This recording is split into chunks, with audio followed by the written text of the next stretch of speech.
Hi and welcome to Step by Step. In some previous videos I talked a lot about food, this sort of stuff. It's all great stuff, and if you like me, you'll vary it. So, you know, I have different types of food. There's a vegetable flake I feed. So I rotate my food through the week, just to sort of vary the diet really and the nutrition. But that's all well and good. But what fish really like are these things. And I'll start by saying that overall, live food, which is what's in here, are really great for fish. If you want to see a fish switch on its natural instinct, even if they've never seen these sort of things before, it's surprising how quickly they switch. And they will go absolutely mad for these, for live food. Let's just talk about the pros and cons, okay, of live food. The pros. Live food is highly nutritious. It's high protein.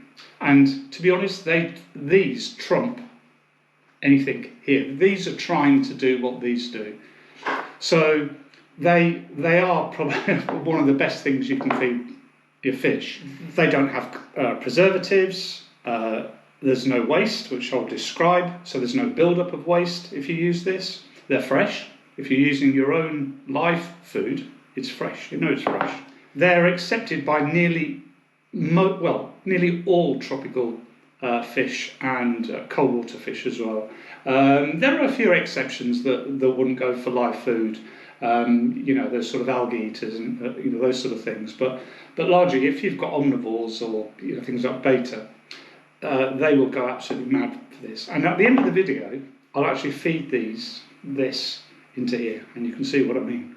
Because of their nutritional value, they're really good for fish colour, and they're also really good for to maintain the health of fish. Now, this video is about producing these things yourself.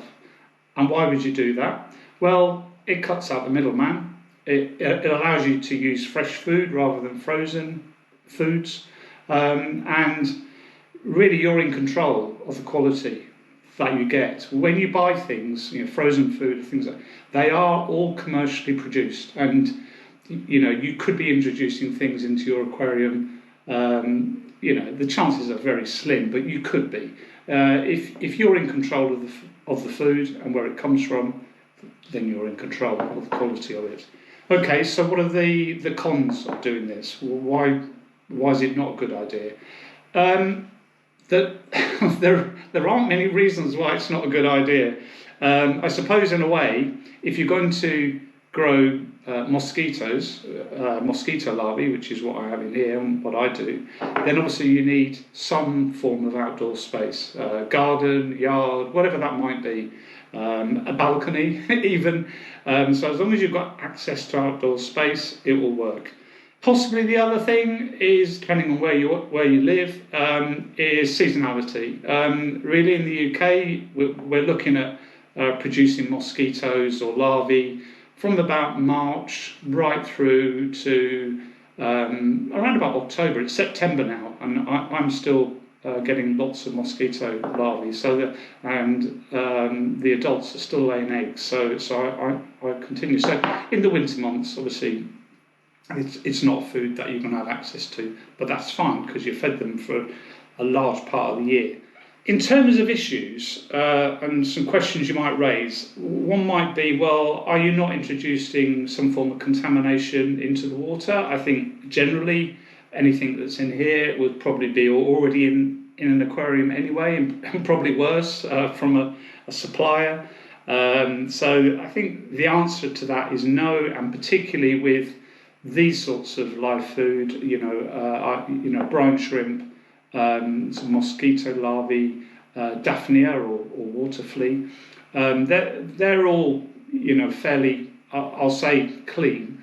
If you're using things like tubiflex worms, if you know what they are, or bloodworm, and you're getting those commercially, they are all grown using waste. Okay, they are commercially produced.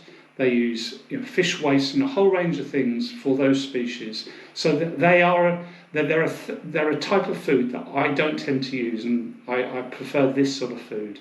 And I also prefer to do it myself. So that's what I'll talk about. Other questions: if you're breeding them yourself, are you going to get bitten to death by mosquito? I think the answer is no more than you would do anyway. I can't say that I get more mosquito bites in my garden compared to not doing it. Mosquitoes are part of the environment. You doing this is not going to really make any difference. And I think that's about it. So I think it's useful just to talk about the life stages of mosquitoes, and it's a chicken or egg scenario here. So I'll start with the eggs. So the female mosquito lays eggs on the surface of water, and those eggs will float on the surface, and then over a period of about 24 hours, maybe 2 days, those eggs will hatch and they will release small larvae into here. Okay, so there are 4 life stages of mosquito.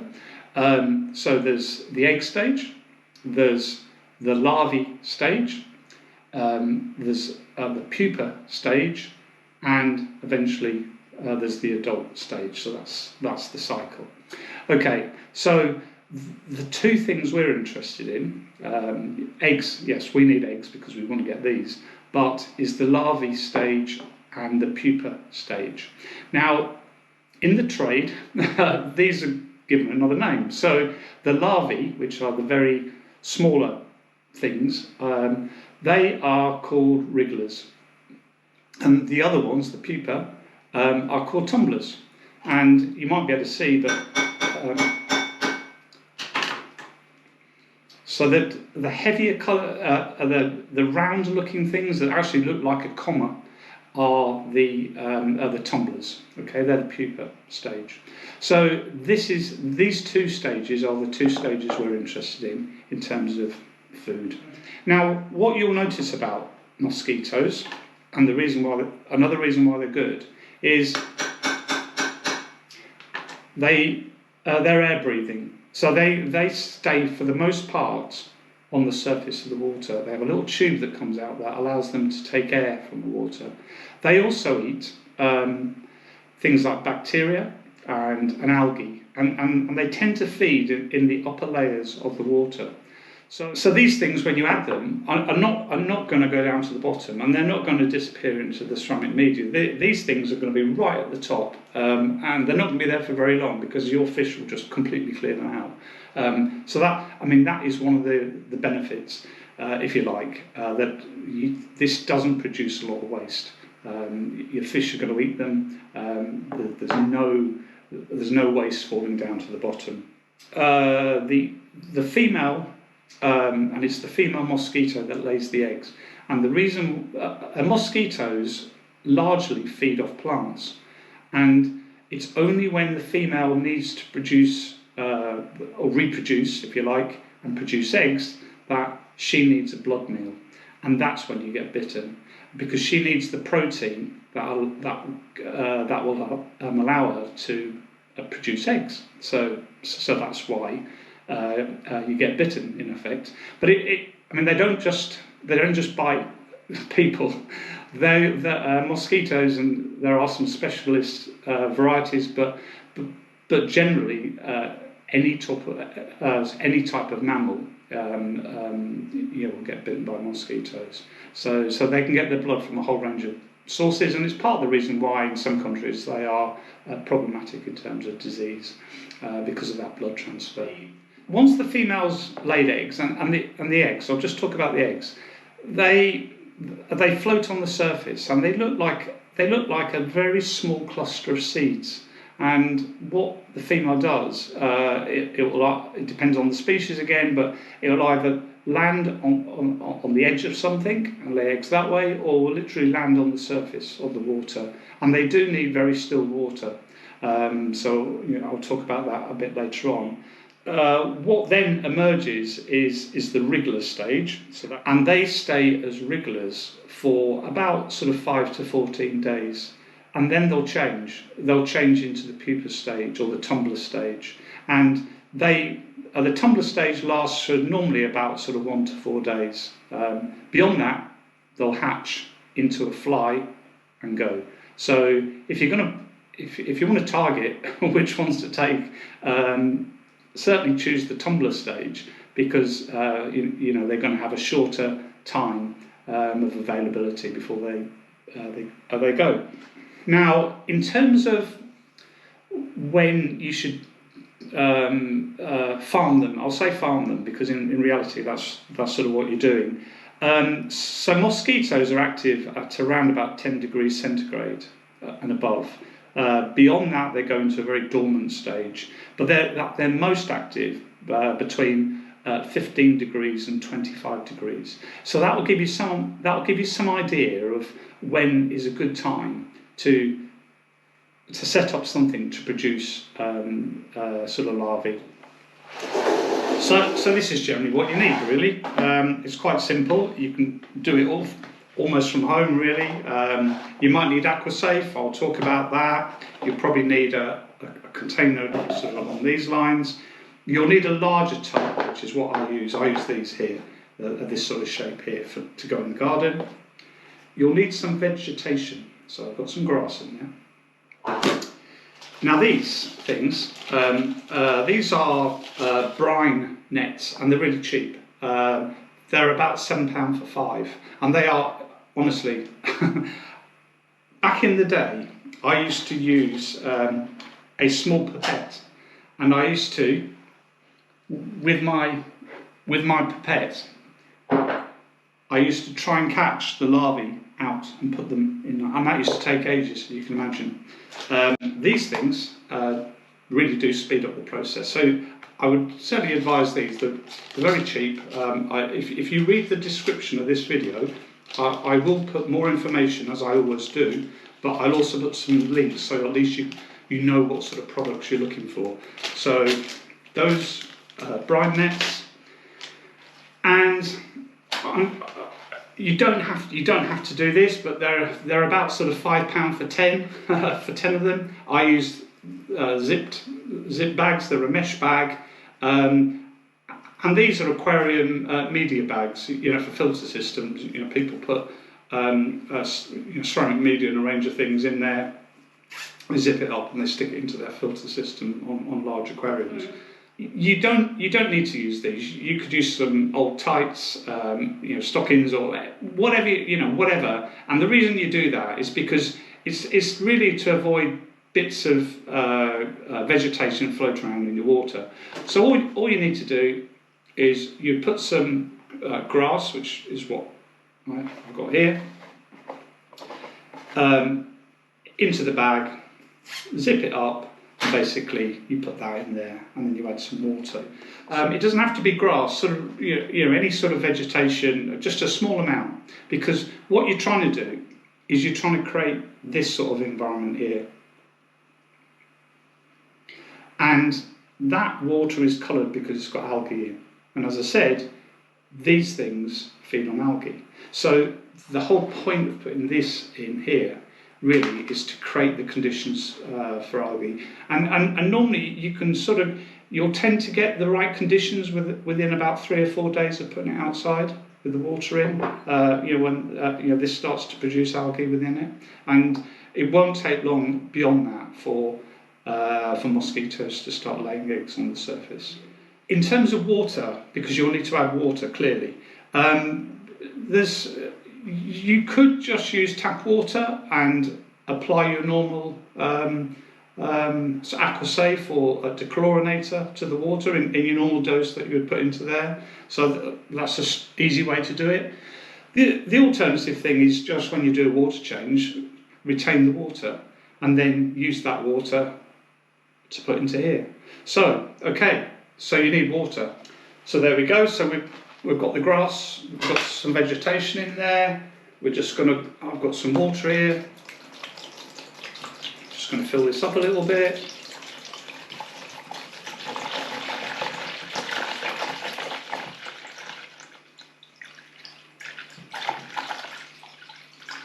That's probably all you need. That's probably all you need to do, and you just leave that. So, what you do now is you just take that outside and leave it in a fairly shady place. In peak summer, if you leave it in full sun, the temperatures in the water will probably get too warm for the larvae. But also, you'll know from mosquitoes, they do tend to prefer slightly shady areas. So if you put it in a sort of an area that's not in direct sunlight, that'll be fine. And you just leave it. So that's all you need to do. And then just let nature take its course. You might first notice the little eggs floating on the surface. As I said, they look like seeds, and they're called a raft. And they'll float on the surface. Those will hatch. They'll release from underneath the larvae, the wrigglers, and they will grow in the water. And when you want to get them, what I normally do is I would get some more aquarium water, and I'll take it out here. So it's there. So I would go out. I would get this. I would go outside to where my bowl is, and by the way, I normally have about 2 of these on the go, sometimes 3. So I've got quite a good area where I can put them. And what you need to do is you'll notice that when you walk towards the tub, the mosquitoes will see you coming, or if you knock or something like that. And they'll all dive down. But they'll come back up. They can only stay underwater for so long, and it's not very long at all. It's a matter of seconds. You can see how quickly they're coming up here. So as I said, they go down, come back up, and then all you need to do is just catch the ones you want, like this, into there, and then you just drop that into there and let them into there. Now it's quite important that the vessel you're using for this is obviously larger than the net. So because you want to put that net in the water to release the larvae, and then you just keep doing this until you've got the quantity you need, and that's good to go. So what I tend to do, so you've gone from water that's sort of looking like that would be in here, to using some fairly clean water. Okay, so you've taken them, caught them from there, you put them in fairly clean water. If you were bothered about it, and there's no reason to be bothered about it, but you could use another container and you decant the larvae from out of here into another sort of water container. And when you're ready to feed the fish, all you need to do is pour all of that water out like this, and you'll catch all the mosquito larvae in here, there. And because of these little nets, I didn't see that, but they have a sort of slightly curved bottom. They're absolutely perfect. And then all you need to do is I'm going to tease these fish because they think I'm going to do something. So when you feed them, you literally just waft the net in, and that will they'll start looking for mosquito larvae. Sorry guys, yeah, shortly. Hang on, and that's it. That's all you need to do. It's as easy as that. It is a really, really easy thing to do. Now, sort of frequency of feeding, I suppose, is one thing I should maybe mention. I tend to feed mine larvae maybe twice a week, 2 or 3 times a week is fine. I mean, don't overdo it. You need to sort of have a variety of food. So don't feed daily, every day, sort of larvae. Sort of mix it with your normal flakes and a range of things like that, because for the most part you have omnivores, so they need a variety of sort of food types, not just, if you like, meat protein. If you feed them too much on them, they get obsessed with it. They really do. They can almost ignore flakes because they really do like these. And I suppose what I need to do now is do what I said I was going to do, which is to feed my fish these. Okay, let me just have a bit of a tidy up first. the last bit is fairly straightforward. So you've been out, you've collected your larvae, and basically you're going to pour this into here, like that. That will catch all your larvae, which sort of look like that. You can see them. All good to go. And then you just need to put them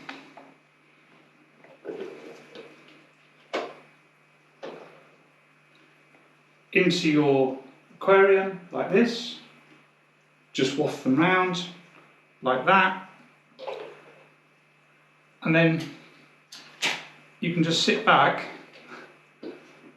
and watch your fish go absolutely mad as they clear them up. And they will hunt out every last one of them. And any that sink, they won't sink for very long because, as I said, they are air breathing. They need to come to the surface.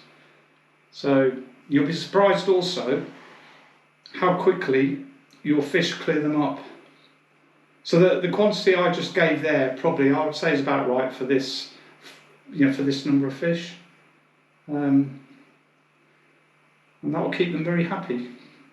Okay, so there you go. It's as easy as that. It really is an easy thing to do. I just knew I had to do something on live food because I've done so much on the other, the commercial feeds. Really, live food is a really good thing to use. And if you can do it yourself, then do it yourself. It's such a straightforward thing to do. And the fish absolutely love them, is all I can say. And the quality, the colours will come, you'll see the colours of your fish will improve as well if you're feeding live food. If you go to the description of the video, I'll put some more detailed text in around this subject. I'll also just put some links into these sort of products, so you can at least find out where they are. You don't need to get them from Amazon because that's probably where I'll put the link from. You don't need to get your things from there. But anyway, that should do it. So that's it for this video. There you go. That is how you produce and feed your homegrown sort of larvae, mosquito larvae. I would certainly suggest mosquitoes. A, because they're so easy to produce. You don't need to go down the shop and buy them and put things in fridges and a range of other things. You just leave it out in the outdoors and you'll get mosquito larvae. And I can guarantee you, any tropical fish you have in their native environment, they will be exposed and they will feed on mosquito larvae. Fact. Okay, I can't think of anywhere where a tropical fish will not come into contact with lots of mosquito larvae. Okay, thanks for watching, and I will see you on the next video. Okay, take care. Bye.